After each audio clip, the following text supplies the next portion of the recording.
आपण पाहत आहात लोकप्रवाह न्यूज 24 तास प्रत्येक घडामोडीवर लोकप्रवाहाची नजर।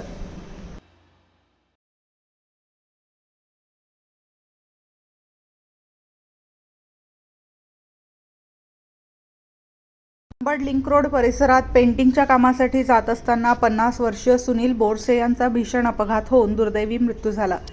या अपघाताचा संपूर्ण घटनाक्रम सीसीटीव्ही कॅमेऱ्यात कैद झाला आहे। मिळालेल्या माहितीनुसार सुनील बोरसे हे मोटरसायकलवरून कामाच्या ठिकाणी जात असताना ट्रकने त्यांच्या दुचाकीला मागून जोरदार धडक दिली। या धडकेनंतर ते रस्त्यावर कोसळले। त्याचवेळी ट्रकचे चाक त्यांच्या अंगावरून गेल्याने त्यांचा जागीच मृत्यू झाला। सुनील बोरसे हे पेंटर म्हणून काम करून कुटुंबाचा उदरनिर्वाह करत होते। त्यांच्या पश्चात पत्नी, 3 मुली, वृद्ध आई आणि वहिनी असा परिवार आहे। त्यांच्या आकस्मिक निधनामुळे कुटुंबाचा आधारच हिरावला असून कुटुंबावर दुःखाचा डोंगर कोसळला आहे। दरम्यान नाशिक शहरातील खड्ड्यांमुळे हा 8वा बळी गेल्याचा दावा केला जात आहे। कुंभमेळ्याच्या पार्श्वभूमीवर रस्ते विकास आणि दुरुस्तीच्या कामांवर कोट्यवधी रुपयांचा खर्च होत असताना रस्त्यांची सुरक्षितता आणि देखभाल याकडे प्रशासनाचे पुरेसे लक्ष आहे का, असा सवाल नागरिकांकडून उपस्थित केला जात आहे। नागरिकांच्या जीविताची जबाबदारी नेमकी कोणाची? रस्त्यांवरील खड्डे कधी बुजणार आणि आणखी किती निष्पाप जीव गेल्यानंतर प्रशासन जागे होणार, असा संतप्त सवाल आता नाशिककरांकडून केला जात आहे।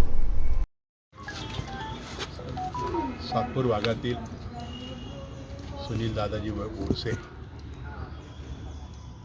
याचं आज सातपूर अंबड लिंक या ठिकाणी मोटर अपघातामध्ये निधन झालेलं आहे। आणि त्याच्या मागं त्याची पत्नी, 3 मुली, विधवा आई आणि विधवा बहीण असं सारं कुटुंब वाटतं ते सर्व संपूर्ण कुटुंब उद्ध्वस्त झालेलं आहे। त्या कुटुंबाला आर्थिक मदत मिळावी। नाशिक शहरामध्ये आतापर्यंत अनेक निष्पाप नागरिकांचा चुकीच्या कामामुळे बळी गेलेला आहे। अजून आम्ही सीसीटीव्ही बघितले नाही। जर महानगरपालिकेच्या हलगर्जीपणामुळे जर सुनील दादाजी बोरसे यांचा जर मृत्यू झाला असेल तर महानगरपालिकेला याचा जाब निश्चितच विचारू। महानगरपालिकेच्या विरोधामध्ये मोठं आंदोलन करू।